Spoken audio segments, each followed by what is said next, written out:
basin og dili kayo ninyo panasabtan nganong dunay pulong ang anak sa tao. Ningon si Kristo, ang anak sa tao mao'y magbuot unsay buhaton sa adlawng igpapahulay. Kinsa man ang iyang gipasabot nga anak sa tao? Kinsa na? Hindi man mo motingog. Iyang gipasabot ana ang iyang kaugalingon kay gianak man siya og tao. Pero special siya, special child. Kay anak man siya sa Ginoo nga nagpakatao. Mo na ang usa sa iyang ngan dinis kalibutan, Son of Man or anak sa tao. Ang emphasis ni Jesus mga igsuon na basta kabubuton ganis Ginoo, bisan pag nasupak na sa kabubuton sa tao, ato gid ang sundon. Ligay mong tupad ingna sige jud kag sunod sa Ginoo. Ingna kono. Kana bang masupak na ba ang kabubuton sa Ginoo, masupak na gani musukwahi na sa atong tawhanong balaod, tawhanong standards, tawhanon nga gusto, sunda gyud ang Ginoo. Kinsa ninyo dinhi ang mosunod Dios Ginoo, taas ang kamot. Ang dili mo isa gasunod sa demonyo. Lagi ana isa. Ang di mo isa gasunod sa demonyo ha. O naagi pipilang wa gyud mo isa, at least honest mo nga sa inyo ding pagsimba karon, demonyo inyong kuyog. Bitaw. Nganong wa man mo isa? Mauwaw mo isa? Ningon na bas Kristo, ang mauwaw nga mo angko nako dinhi sa kalibutan, ikauwaw sad nako atubangan sa akong amahan ug mga anghel didto sa langit. La, bantay mo diya. Giusbo nato be. Kinsay mo ingon ako Lord, ako pader mo angkon gyud ko nga mosunod gyud ko sa Ginoo. Taas ang kamot. Salamat inyo nang gihinginlan ang yawa. Ang sunod na sang pangutana, tinuod ba gyud? Tinuod ba gyud ang inyong pag-isas kamot? Matod pa diri sa unang pagbasa, mahitabo gyud nga kamo higala sa Dios ug iyang panalipdan, mahimo kini kun magpadayon kamo nga lig-on sa pagtuo ug dili matarog sa paglaom nga nahuptan ninyo sa inyong pagdawat sa ebanghelyo. Di atong testingan. Naay kabubuton sa Dios nga nag-ingon, kung tamparuson ang imong pikas aping, ipatamparos lang sang pikas. Niya ang standard sa tao nag-ingon, ayaw gyud padaog, inhustisya na, ikiha gyud. Buhaton ganyan, ikiha gyud na atay balaod ana. Di karon kinsa mang balaod imong sundon, kaning ikiha gyud aron siya pahamtangan og silot nang nagtamparos nimo, nag-physical abuse nimo, o sundo ni Mos Kristo nga nag-ingon, kung tamparoson imong pikas aping, ipatamparos lang sang pikas. Kinsay mo sunod ni Kristo, taas ang kamot. Sige, kanang ni Isa mga igsoon, tamparos ako no. Sige na, kanang ni Isa ba, tamparos yun, kanang kusog yun. Oy, congratulations. Sige, ako lang mensyonon ang pipila ba kay di ma-mention tanan. Sige, naasay balaod sa Ginoo nga nag-ingon, kung kamo magpahulam, ayaw na mo paningil og bayad. Ang standard sa tao nag-ingon gyud ang utang dapat bayaran. Kinsay mo sunod sa Ginoo aning utang, taas sa kamot. Di maningil ba pamakak ha? Pamakak. Naay mga tulo na lang kabuok. So, mo na gitawag og selective pragmatic morality or religiosity. Ano bang magpili lang ta ba og unsay atong ganahas Ginoo? Ang di nato ganahan, Lord, wa ta diha, wa ta diha. Unya ganahan ko kana Lord na ganahan kita nang maingon din, the Lord is my shepherd, there is nothing I shall want. Yes Lord, I claim. Inigingos Ginoo, take up your cross and follow me. Lord, ayaw lang sa Lord, ayaw lang sa karon. Bugat na sad kay ni Lord, oy, bugat na sad kay ni. Ana man ta, di ba? Na si Santiago, ang atong patron dinhi, wa gyud siya magdumili nga siya mao'y unang putlan sa liog among the 12 apostles ni Kristo. Siya'y unang naputlas liog. Lain na sang lingi si mong tupad ina okay ra nimo unahon kag putol sa liog. Ina okay ra ka, di ba moingon sa misa, ikaw lang uy. Ayaw kaguna-una na. Duha pa to kabuk akong gihisgutan. Galisod na gani mo. Sige, aritaning ikatulo. Naay gisulti si Kristo nga standard. Ingon siya, bulahan kamong mga kabus. Nya, ang standard sa kalibutan, bulahan kamong mga dato. Kinsay gustong mahimong kabus. Taas ang kamot. Kanang nagdaning kamot yung ka ba? Naning kamot yung kang mahimong kabus. Sige. Kamong ni isa, naamoy 100 pesos karon. Naamo. Karong adlaw palit mog slot.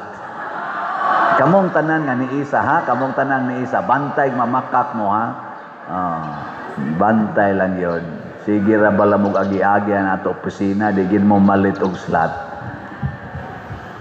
Kung moangkon ta nga bulahan day ang kabos, di kita ganahan mo tipig og daghang kwarta or kwarta. Di ta ganahan. Ang ato gyud ipaambit. Nya ang ato karong pamaagis pagpaambit og kwarta dinhi simbahan mao ang atong mga slots.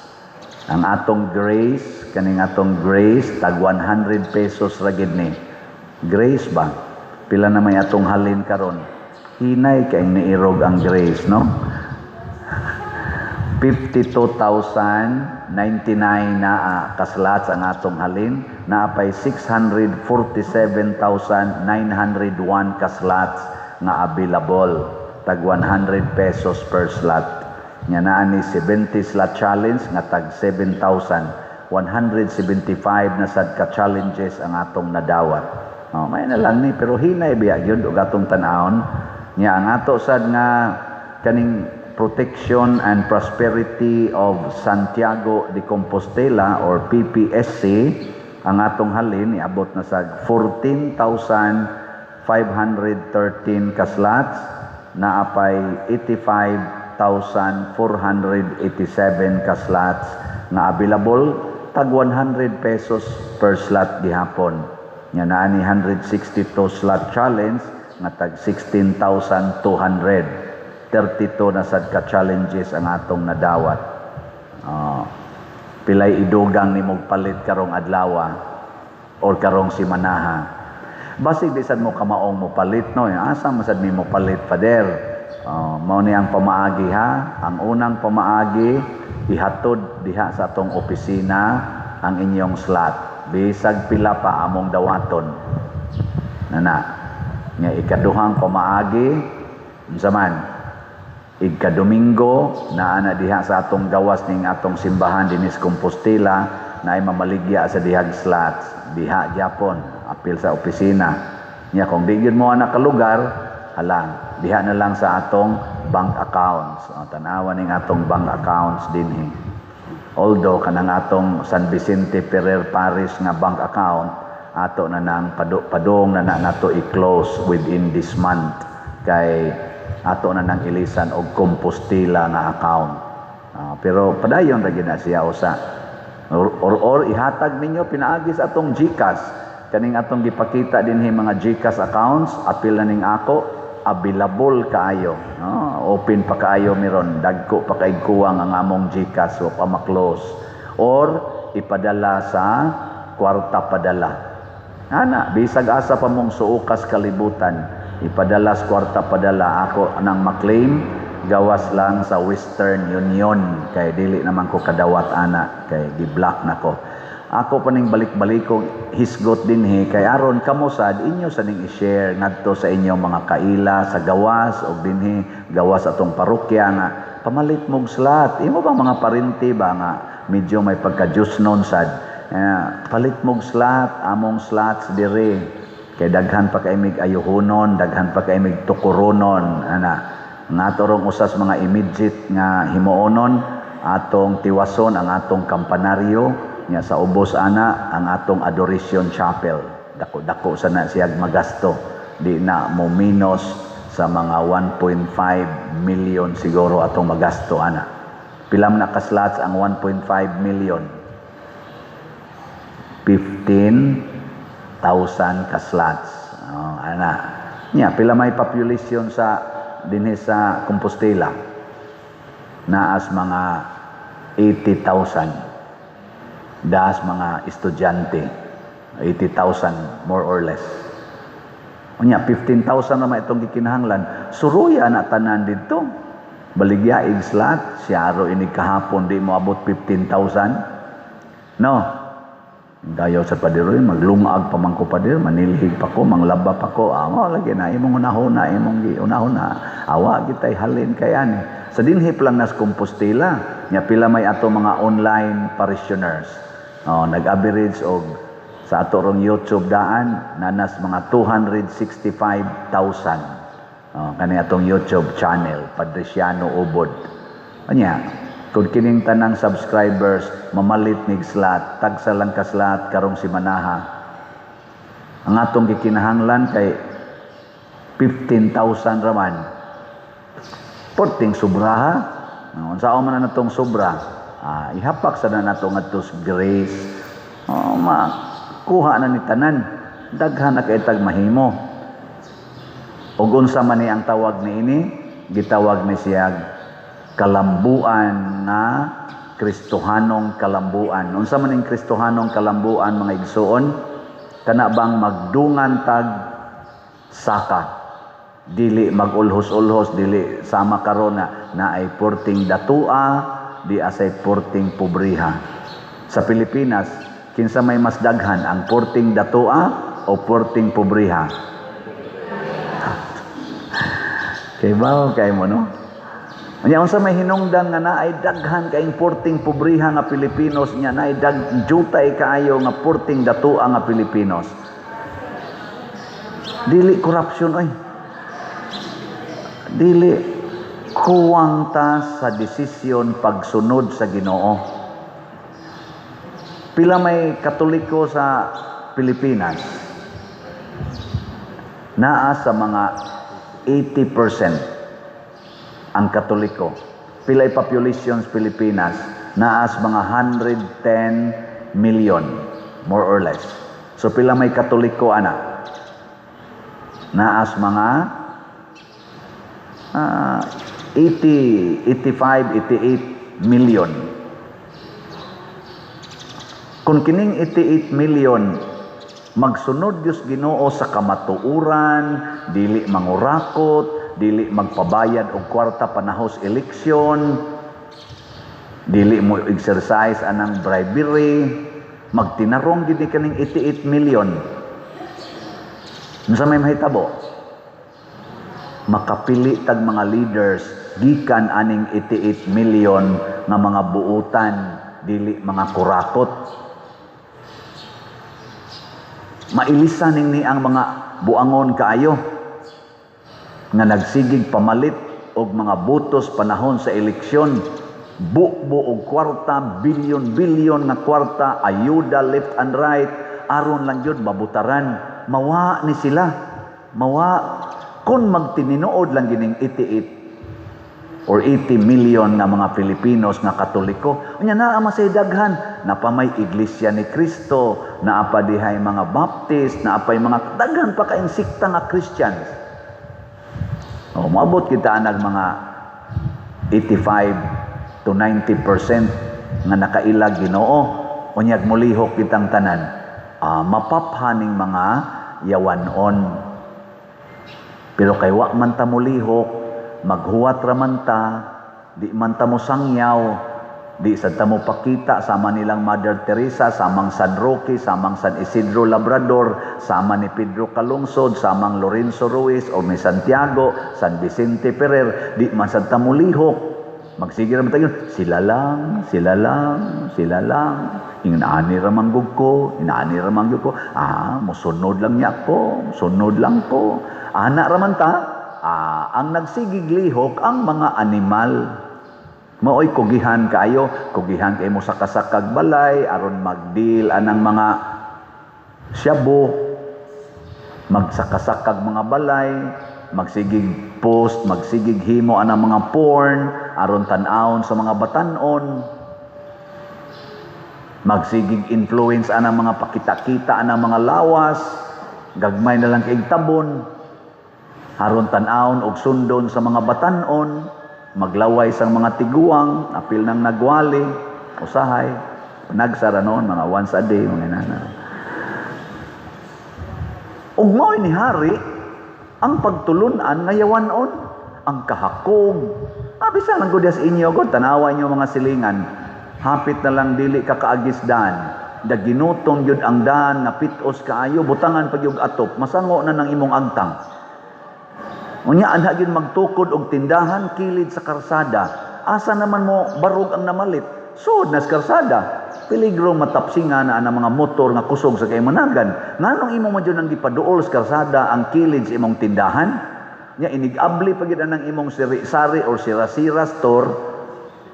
Ang iyang tabon mulapas nas karsada. Nganong inana man ka? Na Kristiyanos man ta ka, Katoliko man ta ka, ibutang nimo sa peligro ang imong isig katao. Kanang batasana nga di ka mo care sa safety sa imong isig katao, mao na ang batasan sa naghimo aning mga flood controls nga way pagpakabana kung unsay safety sa mga Pilipinos. Bahalag mabahaan mo diha basta sigurong ako.